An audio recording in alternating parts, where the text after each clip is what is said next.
Well, welcome. So this is usually pretty informal, and I guess we cut around the ridiculous things that I say half the time, right, Josh? So that's usually how it goes, at least. And then after we get done, Tanya and I will probably record a little intro and all that, so we won't worry about that. But basically, it's just free talking about the excellent questions that Tanya has, the sometimes ridiculous questions that I have, and anything you want to say. That's just how this goes. Yeah. Dr. Gathman, are we your first podcast that you've been a guest on? Yeah, I think so. All right. I'll tell you what. We do have a Zoom coffee hour with several friends every Saturday. So, I Zoom a good bit, but yeah, no, I don't think I've been on a podcast. Well, you're in good company, because even though this is our third or fourth one that we've recorded, this is still the first podcast that I've ever recorded, and also the first podcast I've ever listened to was my own. And that feels just very ridiculous to me. When George does something, he goes all in. Yeah. It's very true. Well, then welcome. We're excited to have you on this one. I know that there are a lot of alums out there who will remember you. Do you think they'll remember you fondly, or how will they remember their biology professor, do you think?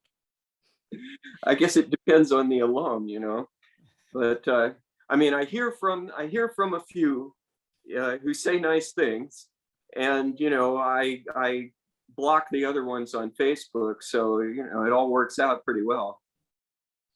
So I'm always amazed at how people who aren't from this area find SEMO and then spend their careers here. You want to tell us a little bit about your origin story?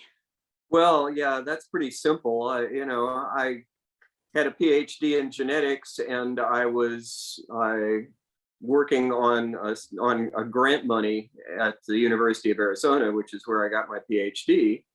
And so when you're in that position, every week when Science magazine comes out, you turn back and look at the ads. And there was an ad for a geneticist. And, I came here and I interviewed, and I decided this looked like a good place. What year was that? 1984. All right. Were you from Arizona area originally? How did you? Yeah, no. I grew up in South Florida. I was born and raised in South Florida, and then I wandered around the country aimlessly for a while, and I landed in Tucson. And after working various crummy jobs I had a 2-year degree from a junior college in Florida. After working various things that didn't pay very well, I decided to go back to school, and I went back to the University of Arizona, and that's where I wound up getting all 3 degrees, actually. Okay, so now this. Oh, yeah. Sorry. You want to go there? You want me to go there? Well, I'll go there first, because your question's probably better than mine, but I'll start it. So that really interests me. So you had a 2-year associate's degree. Was it Associate of Arts, Associate of Applied Sciences, or? Associate of Science in Chemistry. Okay. So then when you had these, quote unquote, crummy jobs, and you decided to go back to school, did you go back to school thinking, I'm going to go and get 3 degrees and finish with a PhD and become a professor? No. Or I went back to biology? Went back to school. I said, okay, I've got all this chemistry background. I could get a medical technologist degree in about a year. And so I don't know how much more school I can stand, but I think I can make it through a year of it. And then I can be a med tech. You can get a good job as a med tech pretty much anywhere. So I started out in the med tech program, and I discovered a couple of things. First of all, I discovered that I liked going to school. And secondly, I discovered that I really didn't want to be a medical technologist. So then I decided I would be a doctor instead. So I changed to pre-med. As one does. Went through, I took the MCAT. I got good scores on the MCAT. I met with my advisor, and he said, okay, you need to write the essay, and on the application to med school, you write a 600-word essay, why I want to be a doctor. And I wrote this and I gave it to my advisor and he read it and he said, we met again. And he said, okay, I've read this and you need to either try to rewrite this and try to make it sound more like you really want to be a doctor, or maybe you need to think about whether you actually want to be a doctor. And I said, I thought I'd already exaggerated how much I wanted to be a doctor in that essay. So, and I was at the time, I was taking a class in evolutionary genetics from Bill Heed, and I really enjoyed that. And I thought, I'll just go to grad school and I'll work in Heed's lab, which I did for a year or two. And then I got interested. I had some friends who were over in the College of Agriculture doing plant genetics and got interested in that and moved over there and wound up getting a PhD. My PhD is in genetics with a minor in agronomy and plant breeding. And they even did let me drive a tractor once. Well, only straight down the road. They didn't let me turn. So when you went for the minor part there, the agronomy piece of it, is that what most of your genetics background was in? You're as a geneticist, or were you really kind of more all over the place? Well, I started out in Bill Heed's lab. I was doing population genetics on Drosophila that specialize on cacti in the desert. So I did a lot of population genetics, which is basically all math. And then we started doing some molecular genetics at that time too, just a little bit. So we were running gels and that sort of thing. And then I went over. My doctorate was actually on. We were working on domestication of a new crop species, which never really took off. Buffalo gourd, which is a wild cucurbit, grows out in the desert, grows in very low water regimes and so on. And the seeds are highly nutritious, kind of like a pumpkin seed, that sort of thing. But anyway, I did my dissertation was on the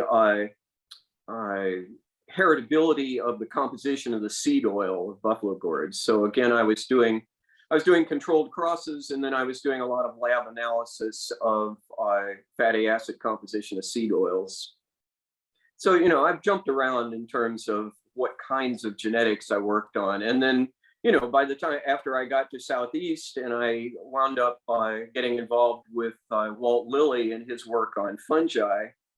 And, then I had, for 25 years or more, we had National Science Foundation supported research on genetics of fungi. And by the end of that time, I was doing pure genomic analysis. It was all on the computer. So, I've changed with the times in terms of what kinds of genetics I did. I found over time that my favorite thing to ask any of our professors is to find out what they did their doctoral thesis on, what that was. And I realized that the first time I asked somebody was Fred Janzow, whenever I was applying to grad school and trying to find a GA and working with him a lot. And he talked about his was something to do with creating little glasses for fish that fish could wear as corrective lenses. And I just was like, okay, so this is my question. I have to ask every person from now on is what they've done, because it's always way over my head most of the time, but also something that's just so incredibly interesting. So, and yet again, you have that with, finding the composition of these, seeds that are, again, over my head, but really cool sounding. And I know it. For all of us, for each of us, it's the one thing that we know more about than anybody else on the, even if it's only that big, It's really, really interesting. George and I are desperately trying to find that one thing we know more about than anybody else on the planet. Every time I think I have it, I don't. Or I tell you. Yeah. So I was curious, you said that you realized that you did like school. Do you think that's because you were more mature, or you had found the program you wanted, or was it the difference in the schools and the professors you were in? or, you know, I'd done enough dope and I decided that, you know, I could probably step back a bit. Clarity is your For a lot of reasons. No, I had always liked school before, and I kind of got sick of it. You know, I skipped my senior year of high school and went directly to junior college. wow. And then they graduate from high school. They counted my first year of junior college as a year of high school to allow me to graduate with the class. It was a deal that they came up with, and it was given to one person ever. And I really think they just wanted to get me the hell out of the high school, and it was the best way they could. So, you know, I had been going pretty intensively through school for a long time. And, you know, after 2 years in junior college, I really just felt like I didn't know exactly what I wanted to do. But yeah, when I started back in school again, I remembered all, you know, why I had done well in school before, which was, you know, I find a lot of stuff interesting. And so, you know, I kept doing that. So tell us about coming to Southeast. Was that this is my first job after graduating and I'm going to go somewhere? What was it that appealed to you about this place? Well, certainly it was, you know, in large part it was that I wanted, you know, I wanted a tenure track job because I'm a little timid, I guess. You know, I was working in a job where I was an adjunct professor. The grants that I wrote paid for my salary. And that feels a little bit risky, right? Year to year, you don't know if you've got a job. So I really wanted to have a tenure track position. So, you know, there was that. But when I interviewed here, it struck me, just from my interactions with people in the biology department, I really felt like there was a really good rapport among people in the department. The culture of the department was very friendly and welcoming, and also I got the impression that people were very interested in innovations in teaching and trying to find ways to teach better and to help each other teach better. And of course, this is the thing. I was half-time on research and quarter-time teaching at University of Arizona in that 1 year. So I was teaching one class, and I quickly realized I was spending like 2/3 of my time on the teaching, even though it was supposed to be quarter time. So I realized, you know, I need to go someplace where teaching is an important and valued part of the professorial duties. Because if I go to a primarily research institution where teaching, not in every case, but sometimes teaching can be kind of an afterthought, and it's like, okay, publish. Oh yeah, and get your teaching done. I knew that I was gonna be devoting a lot of effort to teaching because that's how it hits me. So I needed a place like Southeast, and that, you know, turned out to be a good choice for me. Who was the chair and dean? Who were those people whenever you got hired in? The chair was Carl Train, okay. and Yep. and the dean was Don Fremsdorf at Okay. the time, right? And I mean, Carl had become chair. You know, I got there just after the department had essentially coup, right? Because they had hired in a chair without tenure from outside, and the chair really wanted to rev up the research output of the department, and figured that he could set the younger faculty member against the older faculty members and sort of divide and conquer. And it didn't work. They all ganged up on him and refused him tenure. And so, you know, he was denied tenure and left, and Carl Train became chair after that. And I mean, at one point he was saying how he was pissed about this, and he was saying how, oh, those people are all a bunch of old hippies anyway. And so, or aging hippies, right? And so they got t-shirts made. And I still, when I first got to the department, everybody in the department but me had a shirt that said aging hippies and had their name on the back, right? So that is a fantastic story. There's your novel in your retirement that you can write. yeah, really. The behind the scenes inner workings of the biology department and the coup on the chair. But I really do think that's one reason why, I don't know if you've ever noticed, but for a long period of time there were a huge number of administrators that came out of the biology department. And I think one reason for that is the biology department had this culture of taking an active part in leadership and influencing what was going on campus. And so, it's a fairly natural progression then to move into administration, even if you start with kind of an adversarial position, which, frequently there was. But still, a lot of people, because they were taking an interest in what was going on university-wide, wound up in leadership positions. And I got suckered into administration myself. It happens to the best. That's how it works.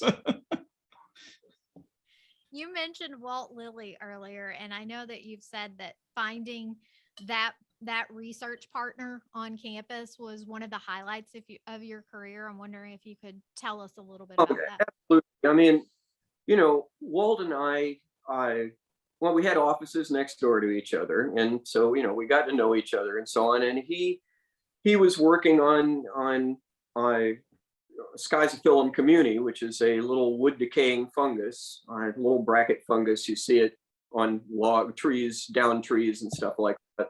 Pretty much all around the world. In fact, you can find it. But he was working on this, and he would come to me with questions about about the genetics and how that would play into it. And when he was writing his next grant proposal, he asked me to help with the grant proposal, and I contributed to that, and wound up being we wrote me into the grant ultimately, and I wound up being a collaborator on the research. And that was, I basically got tenure on the strength of some research that I was doing on plant genetics. But after that, by the time I completed, got to tenured faculty status, from then on, all my research was working along with Walt, and we combined our labs. We had one big lab that we joined together and shared students, and those were some, you don't realize at the time, but those are some, you don't realize that you're in the golden years when you're in them, but there were some years there. Particularly, there was a period of time when the university was giving governor's scholarships, full ride scholarships, room and board and everything, to pretty much any student who applied and had an ACT score up in the 30s. And we had at one point, I think we had half a dozen governor's scholars all working in our lab at the same time. And there was one summer where we had money from the National Science Foundation to pay students to do research full time in the lab in the summertime. And I forget, we must have had maybe 6 or 8 students on the NSF payroll. Walt was saying, he felt like a dentist. You'd come in and we'd come into the lab in the morning, and you just sort of go from station to station, and the student would say, well, I'm working on this and I'm trying to do this. And you'd say, well, maybe you need to do this, and you'd move on to the next one. It's really some busy times. And the great thing was, and I really learned this from Walt, was involving students actively in the research, and the students co-authored papers, co-authored presentations at scientific meetings. Walt was really a master at taking on students and helping them to develop their own talents and abilities. And I make it sound like they were all governor's scholars, but I mean, we used to joke that we were rehabilitating students, because there were a number of students who, for one reason or another, weren't doing all that well in classes, but really had the interest and would come in and work in our lab. And a number of students came out of that and have done really well since. Walt always maintains this honor roll of former students and where they are now, and it's quite a roster of students that came through our research lab. Well, I'm going to blame you now whenever I get a hold of him and say, hey, where's that list? The alumni office wants to see it too. What's Yeah. it feel like to be a part of that, though, to have those students, some who are obviously very talented and have high expectations for themselves, but others who maybe were struggling a little bit but found it in that lab, and then to go on like that's a pretty impressive legacy, I would imagine. That more than anything, you know, I mean, that's what I view as my professional legacy. I mean, okay, I have a couple of dozen published refereed scientific journal articles, but you know, none of them is really going to transform the world. You know, it's a you know, a very small, you know, a little bit of mortar in the great wall of science there. But I really think that having had students and have, at least to some extent, made a difference in the careers and lives of some of the students, that's the important part. And like I say, teaching was always my first priority as a professor. Teaching was what was most important.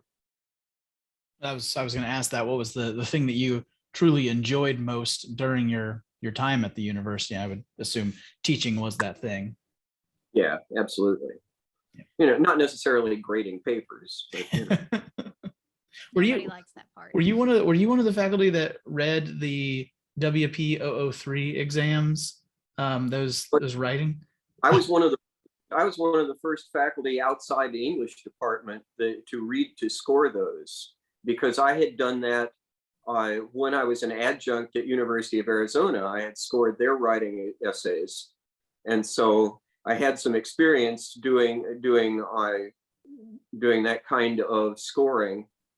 And so, yeah, I did that for a long time. That's right. You know, for a while there, I was in charge of the writing lab. Oh, really? Huh. Yeah. I remember. How So does a geneticist become in charge of the writing lab? Well, I was always a pain in the ass about punctuation and grammar, you know. So, yeah. Well, I don't know. I mean, I always had students write at least short essay answers to questions. I mean, very rarely did I test students with multiple choice and that sort of thing, because I always felt that to show that they really understood a concept, and it doesn't matter if it's a scientific concept or a humanities concept, to really show that the student understands it, they have to be able to express it in their own words. And so that was important to me in teaching genetics. So it's not that big of a leap to look at writing overall. It's a matter of different topics, but good writing, clear writing is still good writing. So would those be the blue book exams? Would you do any of those in biology or free form? No, we didn't do them like that. It was, most of my genetics exams there would be problems, there would be, draw a structure, but there were always a few questions where you had, a half a page or something like that, explain so and so, right? And I would give students, and this is something that I tried to bring students along, because I was fortunate in that I was teaching the half of the intro course, the genetics half of the intro biology course, and then I was teaching a 300 level genetics class, and then I taught a 400 level, or a team taught with Wald, a 400 level cell and molecular genetics class. So for many students, I would be able to see them multiple times through their careers, and I tried to bring students along in terms of their ability to write about science, and also to read scientific papers and make sense of them. And we'd start with some, short excerpts and, explain what this means, and, pick out some points out of this. In the first one, to the cell and molecular one, it was just, read these 10 papers and then, and then pick two and summarize and explain them to the class, that kind of thing. So, we tried to foster the ability to communicate, to read well and understand complex concepts and to communicate them in writing. So did you get to do any kinds of things, I guess, outside of the university that I guess were just part of being a professor in your department? I guess field work, those kinds of things that were fun or interesting? I was not doing field biology, right? I was in the lab, so we Sure. were right. So I wasn't really doing external stuff like that. I mean, I did stuff outside the purview of genetics. Well, I already talked about the writing lab, but I also team taught the science and religion class for what I think 17 years. And that was a real growth experience for me. That grew out of Andy Pratt and Craig Nesson. Andy was at the time the director of the Baptist Student Center, and Craig Nesson was an adjunct with the philosophy and religion department, teaching some of their religion classes. He was the pastor of I can't remember which Lutheran church it is, but the two of them they went to Carl Train. I guess Carl went to Craig's church, and they came to Carl and said they would like to have a dialogue about evolution and how it related to religion and so on. And Carl said, "Oh, well, we have to get Alan Gathman because I know he's interested in this stuff," which I was. And so we went out to lunch together, and by the time we got through the discussion at lunch, we had decided to put together a university studies interdisciplinary course. And so that's what we did. I team taught that with Craig for a few years, and then I team taught it with Andy Pratt for a long time. And those guys, knew all kinds of stuff and introduced me to a huge amount of philosophical and theological literature that I would never have seen otherwise. We would have these class discussions that were just fantastic. I've had some of the best and some of the worst experiences of my entire teaching life in that class. There were days you'd come out of class and you go, "Holy crap, I don't know why I bother. I'm just going to go and, I'm going to jump off a cliff." And there are other days you'd come out of there and you go, "Wow, that was just a peak experience," because the students, are coming up with ideas and putting stuff together in ways that you would never have predicted. So, that was definitely a major high point of my teaching. I Fantastic. always found that class interesting that we had taught that, and I've always wondered where it came from. So it's interesting to hear how it all came about. Do you know if they still teach it? No, nobody does. Okay. Yeah, I think Dennis Holt may have taught it once after I left, and he contacted me and asked about materials, and I shared the stuff that I had with him. But I don't think anybody's teaching it anymore. And of course, that fit in the structure of the university studies program when we were requiring interdisciplinary credits too. And that was an honors interdisciplinary course. It was always kind of low enrollment, and they were paying 2 people to do it. It was a hard sell to keep them doing it, but it certainly was worthwhile from my standpoint. And I like to think that it was also worthwhile for a number of the students. I still keep in touch with some of the students, some of whom are clergy now. So, it's kind of interesting. Sure. Yeah. You mentioned earlier making the move from teaching to administration, and you shared a lot about your love of teaching. So why the transition?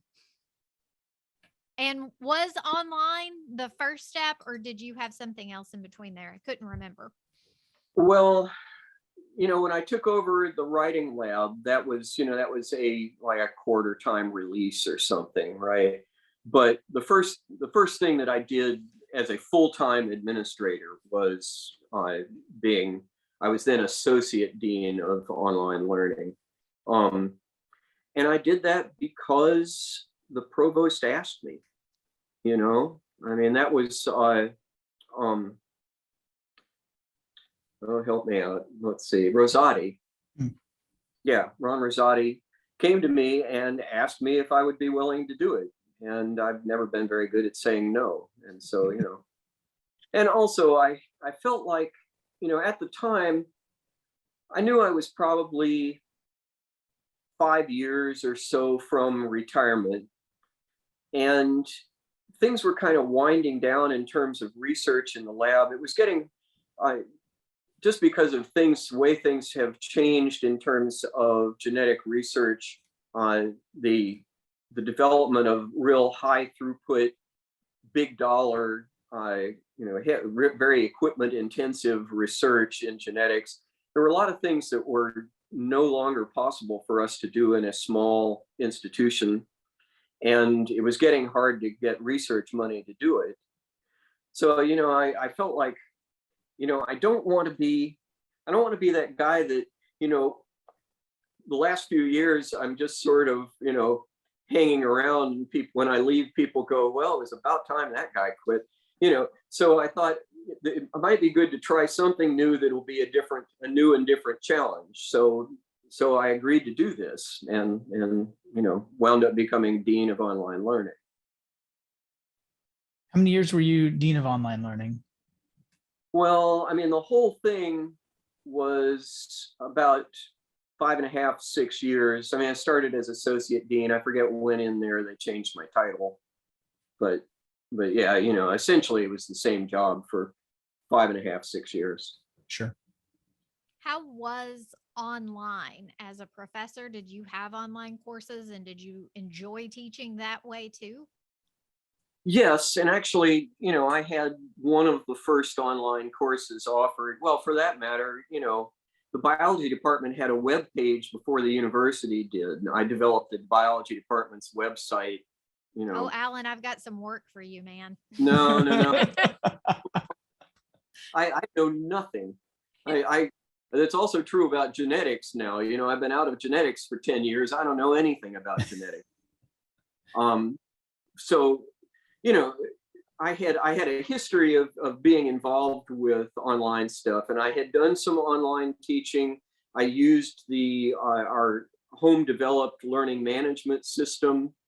I was the guy that was always calling Marcio and going, hey, I really wish that the learning management system would do such and such, and the next week there would be an update and it would do the thing. So I had a lot of involvement with online already. I have to say that, to compare my life as a professor with my life as an administrator, to go back and do it over, I would have stayed in the classroom. I did the stuff, and I think there was a need for somebody to do the work that I did as an administrator, but it was not nearly as enjoyable or fulfilling as being a teacher. I love teaching. Have you paid much attention to what's happening in higher education and online learning since you've been retired? Where do you think we're going to end up? Are we all going to be learning online? I've paid some attention, and I still think there may be developments in what's possible to do online that will change this, right? But certainly, right now, for certain students, I think online may actually be preferable, may be the best way, because for students who are really shy about speaking up in the classroom, interacting online may actually bring those students out and give them more of a voice than they would otherwise have. You definitely know when you teach in the classroom and there's classroom discussion going on, there are some people whose personalities lead them to dominate the discussion. And no matter how much you try to facilitate and bring everyone in, there are differences in personality for that. That said, I still think with the current level of technology, I think that you can get more out of a really good classroom experience than is possible to do in an online class. I still overall would prefer a face-to-face classroom. But it depends what you do in that face-to-face classroom. Because if I'm going to stand up and give a lecture and the students are going to sit there and take notes, they could do that, they could easily do that just as well online. And there's nothing wrong with a well written and organized, good explanatory lecture. But I have to say that in my teaching career, I found myself doing that less and less and less, and spending more and more of my time in interaction. Essentially, in fact, the last few times I taught molecular genetics 300 level class, I made YouTube videos, short videos of concepts that I felt like needed a classroom, a classroom explanation. Assigned the students those with a little quiz, and then when they came to class, we worked problems in groups. And I would just go around from group to group and talk with them about, what they were trying to do and what problems they were having and how they could approach it better. But, for me, that was the most productive use of classroom time. And that got to be more and more the way I taught as it went by. You can do some things like that with online. You can definitely, and I mean, the more interactive, the better with an online course. But like I say, with current levels of technology, it's still easier and more natural for students to interact in a group face to face. Now, once we're all living in the metaverse, hey, things could change. So do you think that change in, I guess, kind of your teaching style and a lot of faculty's teaching style, do you think that comes just with different generations of students and how they learn? Or do you think that owes more to just the evolution of knowing how people learn changing? I think it's the latter. And I think I owe a lot to colleagues in the department. Alan Journet, I really learned a huge amount from Alan Journet. He did a lot of innovative stuff with his teaching that I shamelessly stole and applied to my own teaching. And there are various other people, Tim Judd, who's still in the biology department, is a very innovative teacher. Mike Taylor, any number, and certainly Walt and I played off each other a lot. We exchanged ideas about how better to teach. One of our collaborators on some of the fungal genetics work was at University of North Carolina, and Walt would talk about, I'm doing this and so on. And she's going, why are you spending so much time on your classes? Teach the damn class, get it set up, get your notes, and then teach it that way every time, and focus on your research. And Walt's going, yeah, no, this semester I decided to completely reorganize this class because I thought maybe if I started this way, they would get it better. And, we were always doing stuff like that. And, like I say, teaching was the first priority. And I think that for a lot of my colleagues in the biology department, that was the case. And that was the culture that I learned on the job to teach in. That's good. Yeah, that's what I kind of assumed would be your answer, at least in part. Yeah. But yeah, it's good to hear that it's not just a different generation of students expecting something else, that truly is how people learn. Yeah, I think it really is. I think it always was. And, I think a lot of us, there's always this tendency to teach the way you were taught. And, I had any number of classes where the instructor stood up in front of 300 people and talked and you took notes. But that doesn't mean that it's the best way to teach or learn.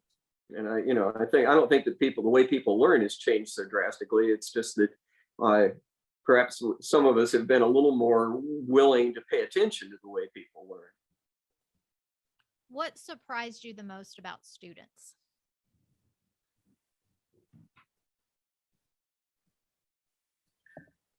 I don't know. I guess I'm I've a lot of times been pleasantly surprised by the depth of ability that students have. And I think, that's something that I continually had to remind myself. And I think other faculty colleagues were better at recognizing this than I was sometimes. It's easy to teach students who are, who just, they were always an honor student and they always made straight A's and they're really super motivated and they come in and they're excited about it. But, there's people like Jim Robbins who sat in the back of the classroom and slept, until all of a sudden something caught his interest. And, and all of a sudden you go, wow, wait, that guy, there's something going on with that guy. He's not actually, it's not that he isn't capable of doing this. You just had to hook him somehow. And of course, now Jim's a professor in the biology department. So, He taught my biology class whenever I was a student. We were told that it was just so much easier to take a class at Sykeston. So once a week, a group of my friends and I, we drove to Sykeston each week. The class was not easier in any way, shape, or form. You lost that bet. It was that lie that I think everyone hears, and we were just dumb enough to really go for it. Poor George. Yeah, poor George. That's what I want people to take away from Monday. Yeah, this is what you get for trying to find the easy way out of biology. That's literally my life. I've since learned, like, just look for the hard thing. It'll be easier at the end of it. So go ahead, George. Well, my question is now, completely self-motivated on my interests. That's where I'm at for my next question. So now, because of the trip that I went on, a short little trip up to Apple Creek with you, I'm now completely sold on being a birder, and it's like dominated a little bit more of my life than I thought that it would. So I have questions about birding and how that interest came to be for you. Your background lends a little bit more to it, and also, of course, what's your count so far for the year now that we're 1 month in completely? Yeah. Okay, I think I'm around 75 species so far. I don't know off the top of my head. I could look it up. It's in my phone. Well, I'm not going to say mine now. I started bird watching, or actually, I should point out, for those of you who don't do it, people who do it call it birding. People who don't do it call it bird watching. And I think somebody had I forget where I saw this, but there was a list of hobbies or activities that were ranked by creepiness, and bird watching was like really high on the list. And I think the watching part, it contributes to the creep factor. Well, it only took me one time of trying to bird watch in my neighborhood with binoculars where I was like, let's not do that again. Were the police involved, George? They were not, but I was like, they will be next time. I'm out. I started birding as a young teenager. I was in the Boy Scouts, probably even before the teenager, preteen. And I went to Boy Scout camp, and the nature counselor at the Boy Scout camp was a big birder. And so I got interested in birding there. And for a few years, I birded actively. And this would have been in the late 1960s, and I had a pretty good list. Well, I lived in South Florida. There's a lot of bird diversity. And, I can remember, stomping around in the Everglades with 2 or 3 little old ladies wearing sneakers, and saw lots of different birds. And then, I don't know, I discovered girls or something, and I lost interest in birding for a while. And I came back to it about 10 years ago. So I had like a 45-year hiatus. And my wife and I went to Costa Rica, and I decided, I really should take a pair of binoculars. I know there are lots of birds there. And I got eBird, which is an online database that you can use to record your sightings. And it also, you can use it to find out what birds are found in a particular place based on other people's sightings. So anyway, I started using eBird, and I birded in Costa Rica, and then I came back and started birding here. So that's how I got started on it. And then then you wind up, well, Bill Edelman, I had known Bill he was my department chair for a while. He was my provost for a while. So I knew Bill well from the biology department. And he's an actual ornithologist, unlike me. So, he's very active with local birding community, and he got me to go on a Christmas bird count. The Audubon Society sponsors these in a 3-week period around Christmas.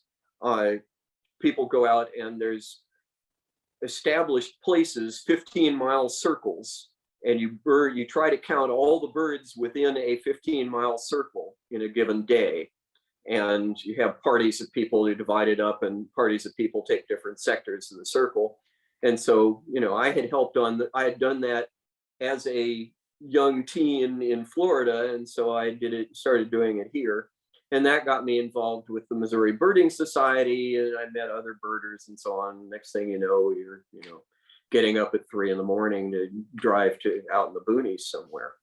Yeah, there was after that trip, I think that for a solid month and a half, maybe 2 months, that's all that I did. Every single Saturday and Sunday morning, I would get up and go bird for 3 or 4 hours. And I'd come home. My wife, who was the one who actually talked me into going on that trip up to Apple Creek, she was like, I can't believe you're actually doing this continuously. I was like, I can't explain it. It is the hobby I didn't imagine myself being into, and I can't stop. I just want to keep going.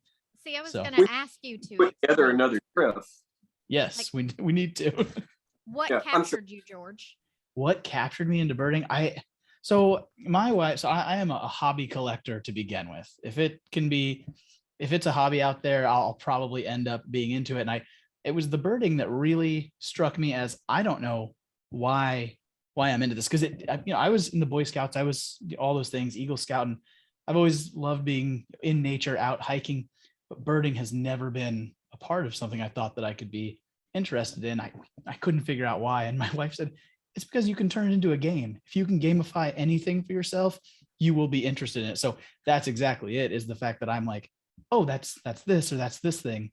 And it was only 2 or 3 weeks into it that I was hearing birds and be like, okay, that's a XYZ. I was like, oh, this is fun. So that's what got me, was I could turn it into a game for myself. Birding is actually a lot like Pokemon Go, only in real life. They are out there, and and some of them are easy to find, and some are rare, and you really can find them. And of course, for me, part of the appeal of it is, whenever I feel like, God, why am I wasting all my time doing this? Is I'm putting it in eBird. This is science. Yep. This is actual data, and people can use this. So, I can always tell myself I'm still making a scientific contribution, even if it is just an excuse to, be out wandering around in the woods. Well, that's what I was going to say. I've certainly never gone birding, and I don't know anything about it, but I love your photography that you post on social media from your trips. I mean, that alone would make it enjoyable. It really is. I frequently run into hunters when I'm birding, right? And the interesting thing to me is, you talk to hunters, and, I'll talk to people and they'll say, no, we haven't even seen a deer today, but boy, it's a really nice day to be out, and so it's a good excuse anyway. And, it's not that different from what I'm doing. There any reason to get out in the wild is worthwhile to me. I hear that in Japan, people, they call it forest bathing. And, for your health, you go out and wander around in the woods, and they recognize there's a spiritual and physical benefit to being out in nature. And yeah, birding is, as you say, birding makes that also a game. So, what's not to like? It's great. Yeah, I really enjoy it. So see, I told you that eventually I make this fun for what I am here for. Well, your hobbies you should enjoy, however, yeah. Yeah. So what else are you doing in retirement, Dr. Gathman? Well, I am also my wife calls me a serial hobbyist, but some of them stick, and birding is one. A few years ago, I took up the mountain dulcimer. Whoa.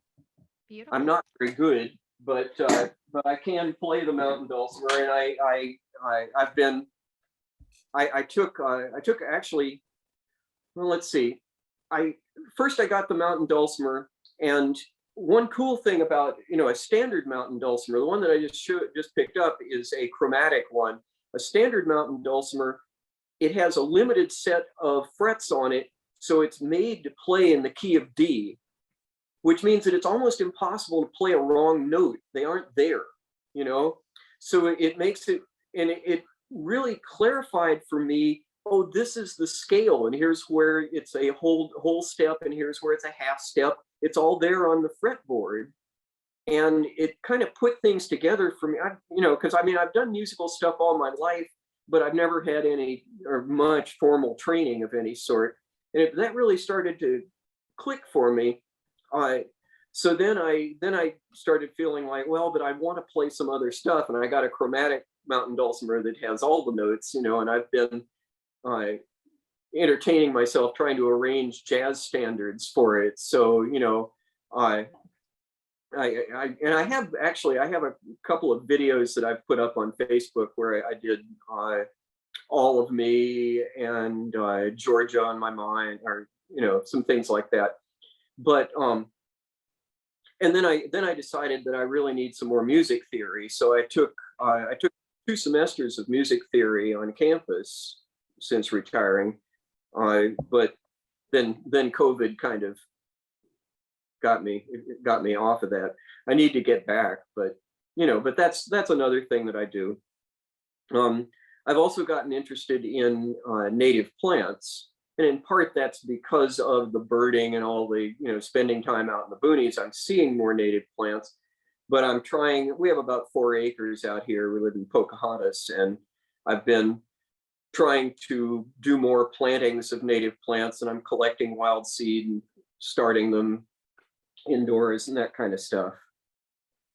Yet another thing that we also did shortly after the birding trip was we went to that native plant sale out at the conservation center, and we bought a lot of plants. It's just like, where do these even go in our yard at this point? So yeah, it's a whole thing.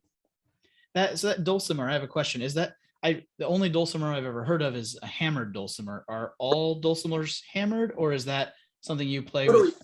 Different instruments that happen to have the same name. Okay. It plays hammer dulcimer, and for a while there, she and 3 other women had a group. They had 3 hammered dulcimers and a flute, and they were called the Hammered Grannies. and I started out as roadie, and then eventually joined the group as utility infielder. I played guitar and bass and mountain dulcimer and sang and stuff. So, and we used to perform. We've been, things like the farmers market downtown and things like that. But we did that for a while, and then one of the hammered dulcimers moved away, and then COVID hit, and so we haven't been doing that. Robin still, she takes lessons via Skype with a hammered dulcimer teacher, and she's pretty dedicated, a little more so than I have been the past year or so. I need to get back in it. But I sang with the University Choral Union for 30 years or so. And again, COVID has interrupted that. I know they've started again, but I'm not ready to get in a room full of people, even with masks yet, and sing. But I'm hoping maybe comes fall I might do that again. You have too many talents. That's what I'm picking up from this. I'm really half-assed at a whole bunch of things. It's as long as you enjoy it and other people think it's impressive, that's a talent. So you can't say students or being in the classroom. What do you miss about SEMO? Faculty meetings?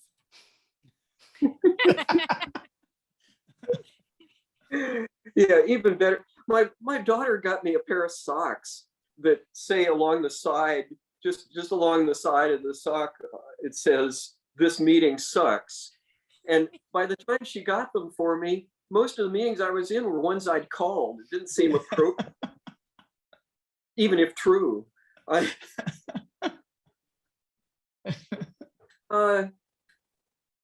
I mean, I miss some of my colleagues, obviously, and I have to say, there's a few colleagues that are, going in the book of reasons why I'm glad I retired. But no, I mean, for the most part, there were a lot of people I worked with that I really enjoyed working with, and I enjoyed seeing on a daily basis, and I don't get to see those people, and I definitely miss that. And well, I think for anyone who retires, there's maybe a little bit of nostalgia for being in a situation where there's a set time when you come in and that there's certain things that you have to get done. And if you get those things done, that you did the things that you were supposed to be doing. And then you go home and you feel like, hey, I got my stuff done, and then you can relax, right? Well, or you can grade papers. But, when you're retired, then you don't have those sort of defined markers of accomplishment. So it's like, gosh, what have I done today? Well, I submitted a checklist to eBird, and, I made dinner, and, and things like that. But you don't, it's a lot more amorphous. And you have to learn to deal with that.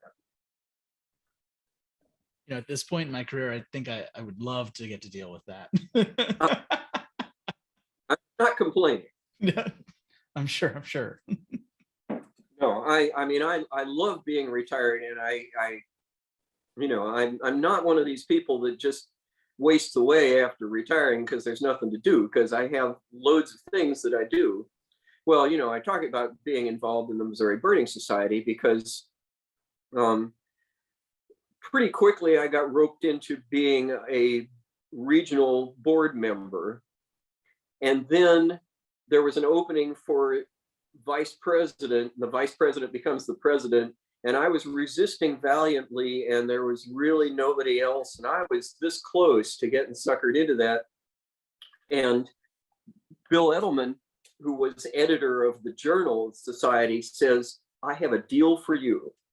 Said, I'll be the vice president and become president if you'll take over editing the Bluebird. And so I agreed to do that. Of course, the thing is, when you're vice president and president, that's just a 2-year commitment. And I've been editing the Bluebird for 5 years now with no end in sight. So, didn't think that one through, huh? Yeah, apparently not. The thing is, though, that when you're vice president, you have to organize the meetings. I hate event planning. I hate it. So, it was worth it to me to be the editor of the Journal instead, even if it goes on forever. When I got the first copy of the Bluebird, I looked, of course, through to see who was who and what. I was like, oh, the guy that did this, I know him. It's like, that feels special. It came from right up there. Oh. Yeah. So what's next for you? What's your next big thing that you have? Well, I mean, we have been traveling a lot up until COVID, so we're still kind of looking at that. Of course, immediately the next big thing is end of March is, for the first time in 3 years now, they'll be having the Big Ears Music Festival in Knoxville, Tennessee, which Robin and I and Hamner and Peggy Hill have gone to for several years. And it is a collection of the weirdest music that you can possibly imagine. I mean, there's a lot of minimalism. So, I mean, there's a fair amount of Philip Glass and that kind of stuff. But then there's just God knows what. I mean, there was an Icelandic band that had a hurdy-gurdy in it, and, they were really fascinating. Hamner and I, the thing is, there are all these different venues around downtown Knoxville, and simultaneously stuff going on in all of them. So you have to pick and choose. It's like going to a scientific meeting where you can't go to everything, right? So, you pick and choose and you drop in on different things. Hamner and I went to see this guy who played the trumpet, solo trumpet, half the time without the mouthpiece in it. He was making sounds that, it was insane. He was making these noises that you wouldn't imagine that a trumpet could do this. Half of it was basically percussion. It was like mouth percussion using a trumpet. And, Hamner and I and several other people, when the guy finished and left, walked off at the end, the first thing we did was run up to the front and look to see, surely he has some sort of like an electronic box that he's doing, and there's nothing. He's got a microphone, and that was it. Just going, I don't know what we just heard. That was insane. So it's incredible stuff. We've seen Carolyn Shaw a couple of times there, who is a fantastic modern composer, and she's going to be there again this time. Just all kinds of cool stuff. Bela Fleck has been there a couple of times, the banjo player.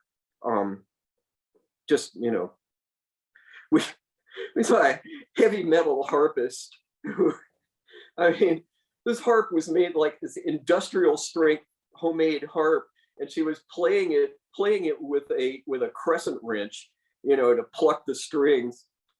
It was not my cup of tea, as it turns out. It was deafening, but definitely it was unusual. So that was cool. Hamner has a meeting coming up in Portugal, assuming it doesn't fall through, assuming travel is possible and so on. We're tentatively planning to go to Portugal in the summer. And basically every bird that we see in Portugal will be a new bird for me. So, I'm excited about that prospect. Yeah, that's the weird thing about travel planning now. All my wife has to say is, you probably haven't seen some of the birds that are in this place. I'm like, you hooked me. Now I want to go. I can't pick out what my favorite part or what I found most fascinating in that music festival story was, but I feel like there's a documentary of you and Hamner at this music festival. It's crazy. It really is it's just amazing. Every time there's free jazz. Very,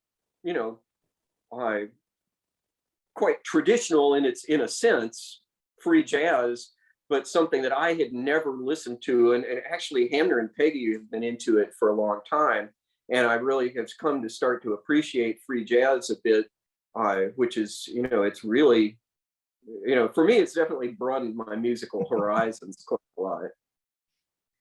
Well, I am excited for all of your adventures to come. I'm glad that you're still having them. And we certainly thank you for taking the time to share past, present, and future plans with us today.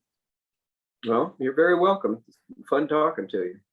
And thank you for giving me the Google term heavy metal harp, which I just had to Google and see. Heavy metal's not my thing, but I'm like, I'll listen to that for a second at least. So thank you. Appreciate it. All right. Well, I will talk to you guys later, I guess. Thanks so much. Good visiting with you. Yep. Thanks again. Bye-bye. Bye.